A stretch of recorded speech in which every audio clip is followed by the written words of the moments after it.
Жижиг дунд үйлдвэрлэл эрхлэгчдийн үндэсний чуулганы өнөөдөр төрийн ордонд зохион байгууллаа. Чуулганд бичил бизнес эрхлэгчдийн төлөөлөл болсон 400 гаруй хүн оролцож өөрсдийн санал бодлоо илэрхийлжээ. Хамгийн гол нь цаасан дээр буусан биш, дотоодын болоод гадаадын зах зээл дээр өрсөлдөх чадвартай үндэсний үйлдвэрлэлийн бүтээгдэхүүний салбар яам бодлогоор дэмжихээ амласан байна. Улсын хэмжээнд үйлдвэрлэл эрхэлж байгаа аж ахуйн нэгжүүдийн 84% нь жижиг дунд үйлдвэрлэлийн чиглэлээр үйл ажиллагаа явуулдаг байна. Нийт 50,600 орчим жижиг дунд үйлдвэрлэл эрхлэгчид байгаа гэсэн судалгааг салбарын яамнаас гаргажээ. Эдгээр үйлдвэрлэгчид нь дотоодын нийт бүтээгдэхүүний 20 гаруй, экспортын 0.7%-ийг үйлдвэрлэж, эдийн засгийн идэвхтэй хүн амын 70 орчим хувийг бүрдүүлж байгаа юм а. Үйлдвэрлэл нь тухайн улс орны аюулгүй байдлын салшгүй нэг хэсэг. Иймээс энэ салбарт дэмжлэг зайлшгүй хэрэгтэй. Гэхдээ үйлдвэрлэл эрхлэгчдийн бүх үйл ажиллагааг төрөөс дэмжих нь оновчтой сонголт биш юм а. Өнөөдрийн чуулган бол маш ач холбогдолтой чуулган болж байгаа юм а. Нэгдүгээрт бол жижиг дунд үйлдвэрлэл эрхлэгчтэй ер нь төрөөс баримталж байгаа бодлого үйлчлэгээнүүд энэ мэдээллийг бас түгээе. Үйлдвэрлэл эрхлэгч мэдээллийн бас зарим мэдээлэл хомс байдаг. Тэгээ энэ мэдээллийг өгөө эхний өнөөдрийн эхний хагасд бол дандаа мэдээлэл өгөх хэсэг байгаа.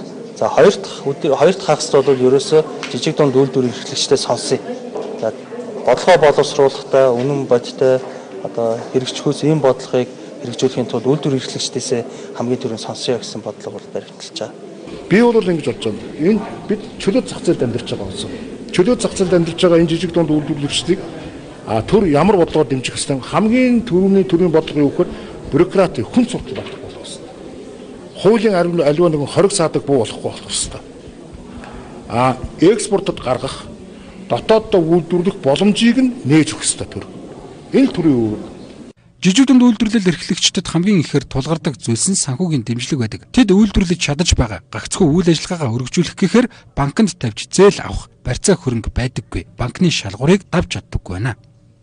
Тэрнгээр яг ингээд та шиг энэ бизнес эрхлэдэг хүмүүсийг дэмжих гэх юм бол энэ төр засгаас ямар дэмжлэг хүсэж байна? Би үнэхээр манайх бизнес хөтөлбөрж байгаа санхүүчдэл маш хэрэгтэй гэдэг юм.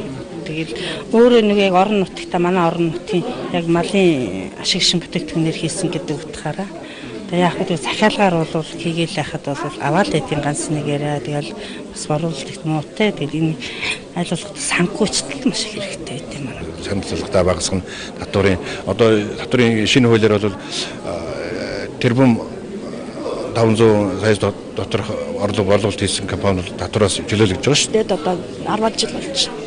Тэгээ ер нь бол худалдаа авахч бол байгаа. Өөрийн гэсэн худалдаа авахч нар байгаа. Тэгээ яг ерөнхийдөө бол одоо энэ аж үйлдвэрийн яамнаас зохион байгуулагдж байгаа жижиг дунд үйлдвэрлэгчийн анхдугаар энэ чуулганд оролцсонтой их баяртай байна. Энэ чуулганаас бол одоо бас мэдээллийг сайхан мэдээллүүд бол авлаа.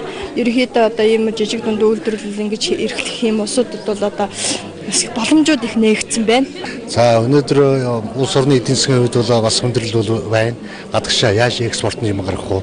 Яаж импортыг орлох вэ? Тухаас бол ерөөсөө дээр дөрвөө бүдэрээ яригдж байгаа. Энэ бол ялангуяа малын чухал гаралтай бүтээгдэхүүнийг малын ашиг шимийг ашиглаж бэлчээр Монгол малын ашиг шимийг ашиглаж экспорт гаргах тухай асуудал бол бид нар өндөж ирж байгаа. Энэ жилийн тухайд жижиг дунд үйлдвэрийг дэмжих зорилгоор 70 тэрбум төгрөгийг хөнгөлөлттэй зээл хэлбэрээр олгохоор төлөвлөжээ.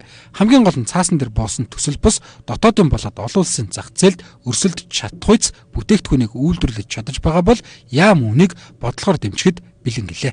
Жижиг дунд үйлдвэрлэл гэдгийг ач холбогдол ойлгосон. Одоогоос 8 сарын өмнө 12